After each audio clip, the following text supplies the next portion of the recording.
کہ 3 اعضائے رئیسہ ہیں اور 3 اخلاق وہ پیدا کرتے ہیں، اور ان تینوں کے رنگ کیا ہیں اور ان کا مزاج کیا ہے اور ان کا ذائقہ کیا ہے، ٹھیک ہے، اور کہاں کہاں یہ جمع ہوتے ہیں، ٹھیک۔ پھر ان کے افعال کیا ہیں، افعال کا بتا دیا تھا، ہو گئی تھی بات۔ پھر یہ ہے کہ ان کی کمی بیشی سے کیا ہوتا ہے، پھر یہ ہے کہ ان میں فساد ہو جائے تو کیا ہوتا ہے، یہ بات ہوئی تھی۔ یہ تینوں جو اخلاق پیدا کرتے ہیں، ان تینوں اخلاق کے مجموعے سے خون بنتا ہے، ٹھیک ہے۔ قدیم اطباء جو ہے ان کا خیال یہ ہے کہ جگر جو ہے یہ خون بناتا ہے، اور جدید تحقیق یہ ہے کہ خون جو ہے وہ ہڈی کے گردے کے اندر بنتا ہے، اور انہوں نے وہ تصویر اس کی دکھا دی ہے، مشین میں دکھاتے ہیں کہ ہڈی کے گردے سے خون نکل رہا ہے۔ ہمیں اس سے کوئی اختلاف نہیں ہے کہ خون جو ہے ہڈی کا گودا بناتا ہے یا جگر بناتا ہے۔ بات یہ ہے کہ جگر جب خراب ہو جاتا ہے تو ہڈی کا گودا خون نہیں بناتا ہے، تو بات تو قدیم اطباء کی ہی ثابت ہوئی کہ جگر پر دار و مدار ہے، جگر اور تلی پر دار و مدار ہے، ٹھیک ہے۔ تو جگر، تلی، دماغ یہ تینوں ٹھیک ہوں گے تو خون بھی ٹھیک بنے گا۔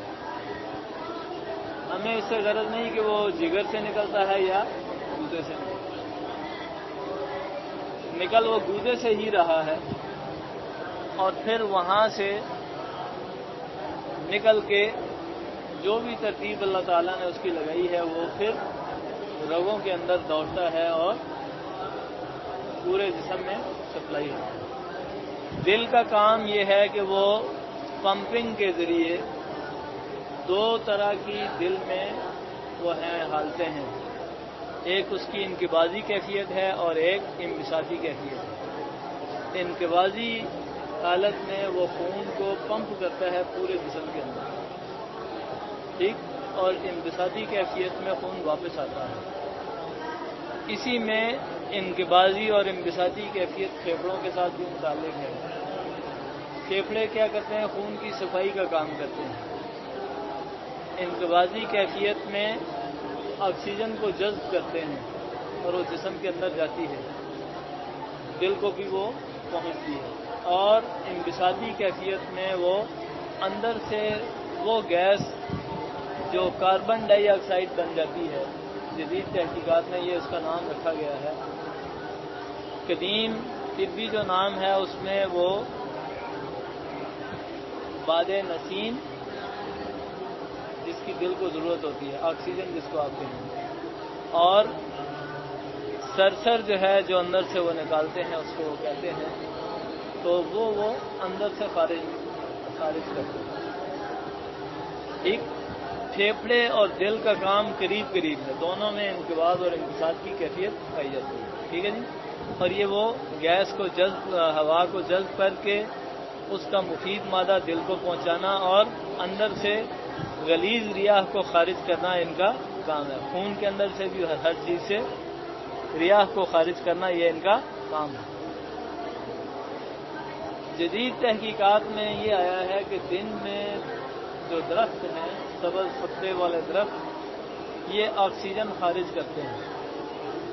آپ جب سبزے میں سائے میں بیٹھتے ہیں تو آپ دیکھتے ہیں کہ آپ کی طبیعت خوش ہوتی ہے، اور رات میں یہ کاربن ڈائی آکسائڈ خارج کرتے ہیں، اور آپ دیکھتے ہیں کہ رات کو عام طور پر یہ کہا جاتا ہے کہ درختوں کے نیچے جن ہوتے ہیں، ٹھیک ہے۔ جن جو ہے عام جو ذہن ہے وہ تو یہی ہے نا کہ چھپی ہوئی ایک مخلوق ہے، شیاطین بھی جن کو کہا جاتا ہے، وہ جو انسان کو پریشان کرتے ہیں، مگر عربی میں ہر چھپی ہوئی چیز کو جن کہا جاتا ہے۔ جیسے بچہ جو چھپا ہوا ہے اس کو جنین کہتے ہیں، حدیث شریف میں آتا ہے تم سوراخوں میں پیشاب نہ کرو، وہاں جنات جو ہیں وہ تمہیں پریشان کریں گے. کیا ہوتا ہے, کسی میں سانپ ہوتا ہے, کسی میں بچھو ہوتا ہے, تو نکل کے کاٹ نہ کھائے. تو اس میں دوسرے جنات جو مخلوق ہے, مکلف مخلوق ہے, اس کے علاوہ یہ ایک ہوا بھی ہوتی ہے جو انسان کو پریشان کر دیتی ہے. ٹھیک ہے, کاربن ڈائی آکسائڈ اس نے نکالنا ہے, آکسیجن کی ضرورت ہے, تو کاربن ڈائی آکسائڈ وہ لینے بیٹھ گیا تو اس کی طبیعت کیا ہوگی, خراب ہو جائے گی, جسم میں کوئی نہ کوئی بیماری ہے. اب تجربے سے یہ ثابت ہوا ہے. امام سیوطی رحمہ اللہ سے منسوب ایک کتاب ہے, ان کی نہیں ہے, مجربات امام سیوطی. اس میں انہوں نے امراض کا اور جنات کا دھونیوں سے بھی علاج لکھا ہے. خوشبوئیں جلا کے جنات کو بھگا دینا. ہم پہلے سمجھتے تھے کہ یہ ایسے باتیں ہیں, مگر تجربے سے یہ ثابت ہوا ہے جس طرح آپ دم سے علاج کرتے ہیں جنات کا, اسی طرح دھونیوں سے بھی علاج ہوتا ہے. اسی طرح امراض کا جس طرح دوائی سے آپ علاج کرتے ہیں دم سے بھی علاج ہو جاتا ہے. ٹھیک ہے, کیسا ہی مرض کیوں نہ ہو یہ دم سے چلا جاتا ہے. یعنی آپ کو اگر اپنے تجربات میں بتاؤں تو آپ حیران ہوں گے. ممکن ہے کہ آپ کے لیے اس کی تصدیق مشکل ہو جائے کہ یعنی پڑھنے سے قرآن مجید یا بعض چیزیں جو پڑھتا ہے آدمی اس سے امراض ٹھیک ہو جاتے ہیں. اب آپ اس کو جن قرار دیں یا مرض قرار دیں. اگر کوئی صاحب کشف اس کو دیکھتا ہے تو وہ کہتا ہے کہ آپ کے دم سے اتنے جنات ہلاک ہو گئے ہیں. ڈاکٹر کہتا ہے یہ بیوقوف ہے, مولوی انہوں نے ہر چیز کو جن بنا رکھا ہے, اس کے تو اندر رسولی تھی. آپریشن کرتا ہے اور رسولی کو نکال دیتا ہے. مثال اس کی ظاہری جو ہے وہ یوں آپ سمجھ لیں کہ یہ زنبور کا چھتا ہے. ہم اس کو دھواں دیتے ہیں یا کوئی دوائی پھینکتے ہیں تو زنبور سارے مر جاتے ہیں. دوسرا آتا ہے کہ وہ چھتے کو ہی جڑ سے اکھاڑ کے پھینک دیتا ہے. علاج دونوں طرح ہو گیا, زنبور مر گئے سارے. ٹھیک ہے, تو علاج دونوں طرح سے ہو سکتا ہے. آیات جلالیہ جو ہیں جو منزل کے نام سے چھپی ہوئی ہیں, یہ اگر آپ پڑھ کے کسی بھی مرض کا علاج کرنا شروع کریں بشرطے کہ آپ کی اس کی معمول پختہ ہو تو کوئی بھی بیماری ہے وہ ختم ہو جاتی ہے. آپ کو کچھ بھی نہیں آتا, قرآن مجید سارا اسی طرح پڑھ کے پھونکنا شروع کر دیں تو مریض ٹھیک ہو جائے. جدید طریقے میں یہ آیا ہے کہ آپ نے تو قرآن مجید پڑھنا نہیں ہے, ٹیپ ریکارڈر لگا کے چھوڑ دیں, آپ بیٹھ جائیں سننے کے لیے, تب بھی مرض جن ہوں تو وہ بھی ٹھیک ہو جاتے ہیں, مرض ہو تو وہ بھی ٹھیک ہو. ٹھیک ہے, اسی طرح مختلف دوائیاں ہیں. میں ایک فیملی ہے ہمارے زیر علاج, اکثر رہی ہے اور اب تک ہے, پشاور میں ہے, پہلے وہ لوگ لاہور میں تھے. تو وہ خامند کے علاوہ پورا گھرانہ جو ہے ان کی وہ صاحب کشف تھے, سب کو نظر آتا تھا, بچوں کو بھی ماں کو بھی. ان کی بچی کے حیض بند تھا اور بہت پھول گئی ہوئی تھی. ہم نے وہ دوائیں وہ جس میں وہ ہے سالٹ ہے اور باقی 8-10 دوائیں ہیں وہ دی, تو اس کا وہ حیض کھل گیا اور کئی ساری بندشیں کھل گئیں جو کسی دم سے نہیں کھل رہی تھی. انہوں نے مجھے فون کیا, جی آپ نے دم کر کے بھیجی ہے دوائی.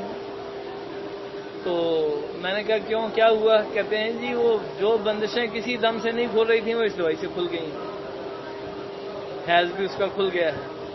اب میرے ذہن میں یہ تھا چونکہ میں پڑھتا پڑھاتا رہتا ہوں تو شاید وہ پڑھنے والا آدمی جب اپنے ہاتھ سے کوئی چیز دے تو اس کے قائم مقام ہو جائے دم کرنے کے, اس سے اس کو فائدہ ہو گیا ہو.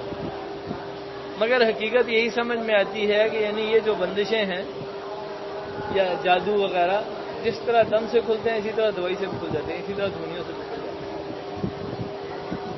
تو یہ جو جن اور جنین ہے یعنی یہ اس طرح بھی یہ چلا جائے. بات کہاں سے کہاں پہنچ گئی؟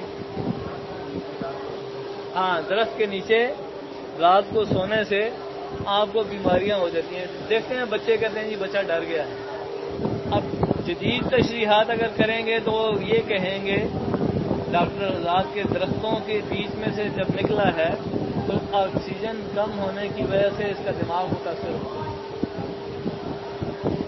ہم کہیں گے اپنا چھوٹے چودھری کو بٹھا کے دیکھیں گے، اس نے کہنا ہے بہت بڑا جن جو ہے وہاں اس کو چمٹا ہوا ہے جو اس کو ڈرا رہا ہے، ہم پھونک ماریں گے بچہ ٹھیک ہو جائے گا.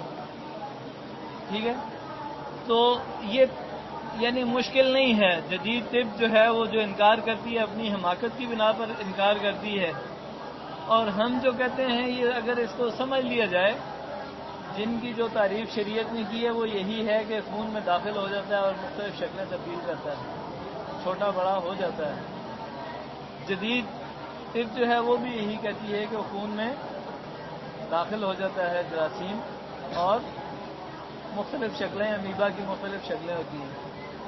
تو معال کار وہ جن یا جراثیم ایک ہی چیز ہے جس کا علاج یہودیوں کے پاس، عیسائیوں کے پاس، مسلمانوں کے پاس، ہندوؤں کے پاس، سکھوں کے پاس، چینیوں کے پاس ایک جیسا ہے.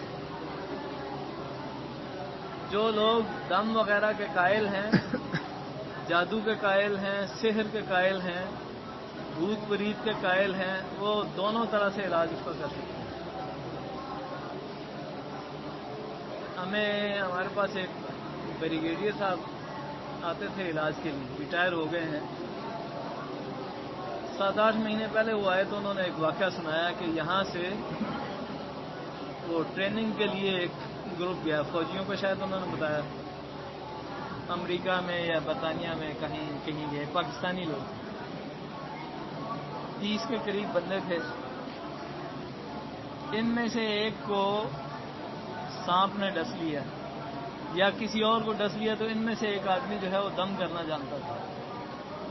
اس نے اس کو دم کیا. وہاں انہوں نے دکھایا ایک لیبارٹری جس میں سانپ تھے مختلف قسموں. ایک قسم بہت زہریلے سانپ کی تھی. اس نے دیکھتے دیکھتے کسی کو کاٹ لیا، ایک نے دم کیا، وہ ٹھیک ہو گیا. وہ لوگ بڑے حیران ہوئے کہ پھونک مارنے سے ٹھیک ہو گیا. تو جب سارے آنے لگے تو اس کو انہوں نے روک لیا. انہوں نے کہا 2 مہینے تو میں نہیں جانے دوں گا. اس کے ساتھ انہوں نے یہ کیا کہ اس کو کہا کہ جو تم نے پڑھ کے دم کیا تھا روزانہ جو ہے وہ تم نے اونچی آواز میں پڑھنا ہے. اس کے قریب جو ہے وہ انہوں نے کمپیوٹر لگا دیے. یہ پڑھتا تھا اور وہ ریکارڈنگ ہوتی تھی. آپ نے دیکھا ہوگا وہ ٹیپ ریکارڈر چلتا ہے تو آواز اونچی ہوتی ہے تو اس میں لائنیں سے اس طرح اوپر نیچے ہوتی ہیں. تو وہ اس میں اس طرح انہوں نے بتایا کہ وہ ساتھ ہی وہ بتاتا تھا کہ آواز اونچی ہو رہی ہے، ردم کا وہ بتاتا تھا. 40 دنوں بعد اس کی آوازوں کا خلاصہ انہوں نے جمع کر کے وہ ٹوں ٹاں پی پاں جو ہے نا انہوں نے جمع کر کے انہوں نے دکھایا کہ سانپ کسی کو بھی کاٹے تو وہ پی پاں ٹوں ٹاں جو اس کو سنوائیں گے تو وہ ٹھیک ہو جائے گا. تو مطلب یہ ایک اور مولانا ابوالکلام آزاد مرحوم نے یہ لکھا ہے کہ ایک راگ کا لکھا ہے کہ جس وقت وہ جنگل میں کسی کو بندر حملہ آور ہوں تو وہ راگ اگر گانا شروع کرے تو وہ بندر حملہ نہیں کرتے. تو انہوں نے کہا کہ ضروری نہیں ہے کہ وہ راگ گائے، قرآن مجید کی تلاوت کرتا ہوا جائے تب بھی وہ نہیں کاٹیں گے. اصل یہ ہے کہ یہ چیزیں جو ہیں، جو بھی حیوانات ہیں، وہ کسی اللہ تعالیٰ نے ایک آواز ان کو متاثر کرنے کے لیے رکھ رکھی ہے. یہ تو ہو گئی یعنی جدید سائنسی تشریح ہو گئی کہ جو مسلمان نہیں ہے، کافر ہے، وہ بھی اس بات کو مان لے گا کہ ایک آواز ایسی ہے جس سے سانپ متاثر ہوتا ہے، ایک ایسی ہے جس سے چوہا متاثر ہوتا ہے، ایک ہے جس سے چونٹی متاثر ہوتی ہے. اس طرح یعنی مختلف آوازیں ہیں. یا آپ یوں کہہ لیں کہ سر درد کا فلاں دم ہے، کان درد کا فلاں دم ہے، فلاں پڑھ کے دم کرو گے تو فلانا جو ہے فلانی پر عاشق ہو جائے گا.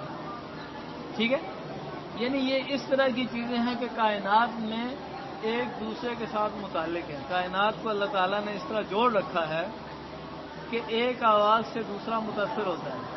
مشاہدہ ہے، بچہ رو رہا ہو تو آپ کی طبیعت میں پریشانی کا حتیٰ کہ آپ اٹھ کے بچے کو اٹھا لیتے ہیں. ٹھیک ہے، اسی طرح آپ کسی زخمی کو دیکھتے ہیں تو فوراً بھاگ کے جاتے ہیں اس کی امداد کرنے کے لیے.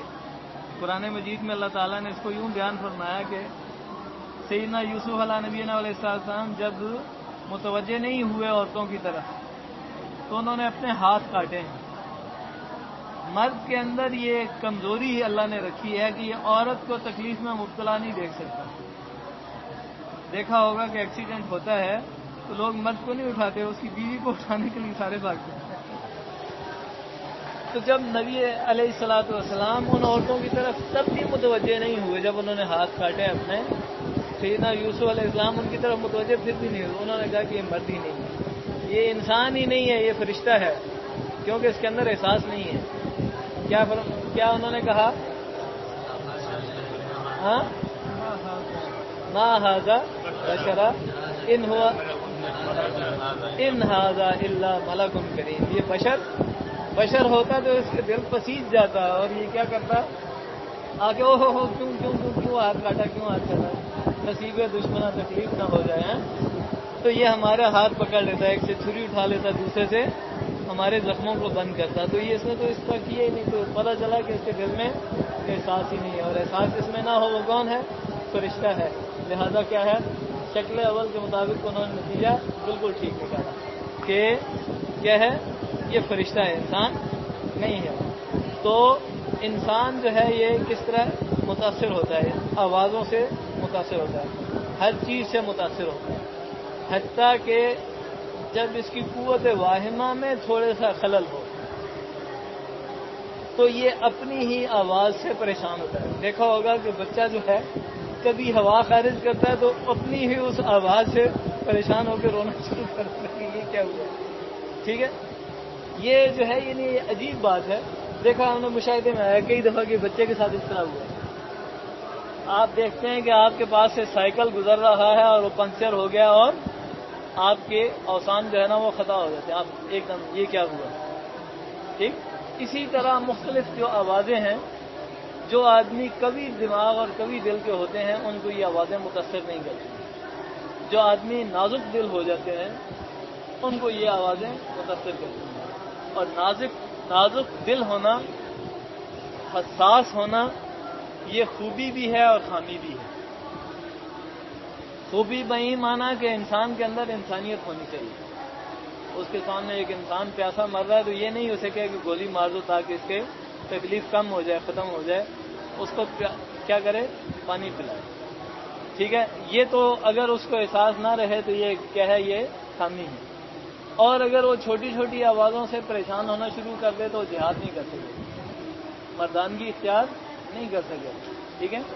وہ نواب صاحب جو تھے نا اودھ کے، شیعہ تھے، عورتوں میں رہا کرتے تھے، 40-50 عورتیں رکھی ہوتی تھی، انہی میں بڑے چیزیں انہوں نے ایجاد کی۔ یہ لکھنؤ کے شیعوں نے یہ بی بی کی سہنک اور یہ جو ہے سیار کا بدھ، حضرت سیدنا امیر معاویہ رضی اللہ عنہ کے یوم وفات پر وہ کھیر پکا کے کھانا جو ہے نا، کنڈے پکانا، یہ پھر انہوں نے ایک چیز یہ بھی ایجاد کی تھی کہ امام جو ہے وہ جنتی تھی، ان کی باندیاں کوڑی مچی کا، جھوٹی موٹی کا امام پیدا کرتی تھی، پیٹ میں کپڑے رکھ دیے تو پلانا شروع کر دیا، جو ہے نا اکائیاں آ رہی ہیں، یہ ہو رہا ہے، 9ویں مہینے امام صاحب پیدا ہو رہے ہیں۔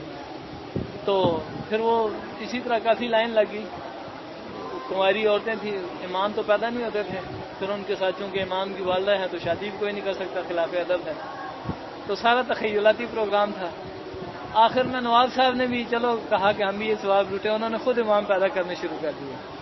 نواب صاحب نے بھی پیٹ بھرنا شروع ہو گیا، انہوں نے بھی کہ یہ اب کائیاں آ رہی ہیں، اب پھر وہ وسکی ہو گئی ہے، اب ان کے لیے عثمانیاں بن رہی ہیں، حلوے بن رہے ہیں، تو نواب صاحب نے بھی کافی بچے پیدا کیے۔ تو عورتوں میں رہتے تھے تو وہ مزاج زنانہ بن گیا تھا نا۔ تو ایک دن چھت میں سے سانپ گرا تو عورتوں نے شور مچایا، کسی مردوے کو بلاؤ، کسی مردوے کو بلاؤ۔ یہ لکھنؤ کی زبان جو ہے نا ذرا مختلف ہے اردو اس کی۔ تو نواب صاحب نے بھی شور مچایا، اب یہ کسی مردوے کو بلاؤ، کسی مرد کو بلاؤ۔ کسی نے کہا حضور آپ بھی تو مرد ہیں۔ میں کہا ہاں خوب یاد دلایا، لاؤ لاٹھی ہم مارتے ہیں۔ تو انسان اتنا متاثر ہوتا ہے کہ مرد کو مردانگی بھول جاتی ہے کہ اچھا کیا تم نے یاد دلایا کہ میں بھی مرد ہوں، اور یہ کام ہم خود کر لیتے ہیں۔ تو انسان جو ہے یہ کیا ہے؟ متاثر ہوتا ہے۔ تو انسان جو ہے یہ جب متاثر ہوتا ہے تو بزرگوں نے جو چیزیں اس کے لیے مقرر کی ہیں، شریعت نے مقرر کی ہیں، پھر اہل شریعت نے مقرر کی ہیں، ان کا اس کو پابند ہونا چاہیے۔ جب اس کا پابند رہے گا تو اس کے اندر خوبیاں پیدا ہوں گی، جب اس کی پابندی چھوڑے گا تو اس کے اندر خامیاں پیدا ہونی شروع ہو جائیں گی۔ عربی میں ایک زمانے میں مقولہ رہا، جس طرح ہم بیوقوف کو گدھا کہتے ہیں، تو بیوقوف کو کہتے تھے معلم الصبیان، بچوں کا استاد ہے۔ بچوں کا استاد جو ہے چھوٹے بچوں کو جو پڑھانے والا ہے، اس کا مزاج بچوں والا ہو جاتا ہے، کیونکہ ہر وقت اس کو بچوں کے سطح پر اتر کر بات کرنی ہوتی ہے۔ ٹھیک ہے، چاچے ملا بھی کہا، ہاتھ ملاؤ، بچے کو چاچے ہی بولتے ہیں نا ہاتھ کو، تو وہ کہتے ہیں ہاتھ ملاؤ۔ اب وہ بچوں کے ساتھ رہنے کی وجہ سے یا عورتوں کے ساتھ رہنے کی وجہ سے انسان کے مزاج میں بچپنا یا زنانہ پن آ جاتا ہے۔ ہمارے ایک عزیز ہیں، وہ زیادہ عورتوں میں بیٹھتے ہیں، تو انہوں نے آج سے 10-15 سال پرانی بات ہے، کوئی 13-14 عورتوں کے ساتھ لڑائی کی، کبھی ایک سے کبھی میں نے ان کو کہا، میں نے کہا یار یہ تم کیا کرتے ہو؟ میں نے گنائی نا ان کو عورتیں کہ اب تک اتنی عورتوں سے تم لڑ چکے ہو۔ بہت ہنسے، پہلے تو بہت ہنسے، پھر بہت غصے ہوئے، میرے اوپر ناراض۔ تم میرا مذاق، ہم نے کہا مذاق نہیں اڑاتے، ہم یہ کہتے ہیں کہ عورتوں کی مجلس چھوڑ دو۔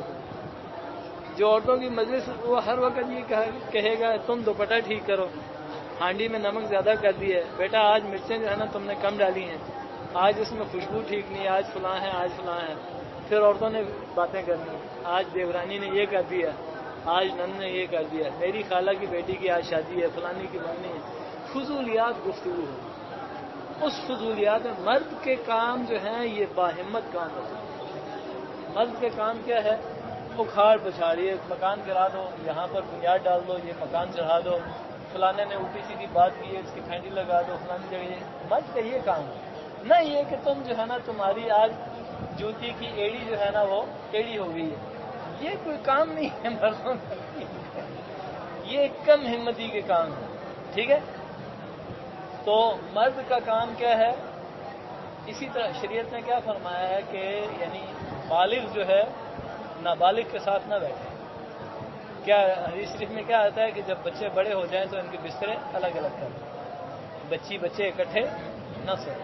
نبی علیہ السلام نے کیا فرمایا کہ تمہارے جو سمجھدار لوگ ہیں وہ میرے قریب ہیں۔ ٹھیک ہے، تو یہ جو چیزیں ہیں، یعنی انسان، بات کیا چل رہی تھی کہ انسان جو ہے وہ حساس ہے، اور یہ ہر چیز سے ایک چیز اخذ کرتا ہے، اور وہ جو اخذ کرتا ہے وہ اس کی طبیعت اپنی بھی متاثر ہوتی ہے اور دوسروں کو بھی متاثر کرتا ہے۔ آپ یہ دیکھیں کہ پیغمبر علیہ السلام کی مجلس میں جو بیٹھنے والے لوگ ہیں ان کی کیفیات کیا ہیں، ان کی کیفیات اور دوسرے لوگوں کی کیفیات کیا ہیں۔ وہ لوگ جو اپنے خاندان پر مر مٹنے والے تھے، انہوں نے کہا جی اس بستر پہ ابا جان آپ نہ بیٹھنا، آپ ناپاک ہیں، مشرک ہیں، یہ تو نبی علیہ السلام۔ ٹھیک،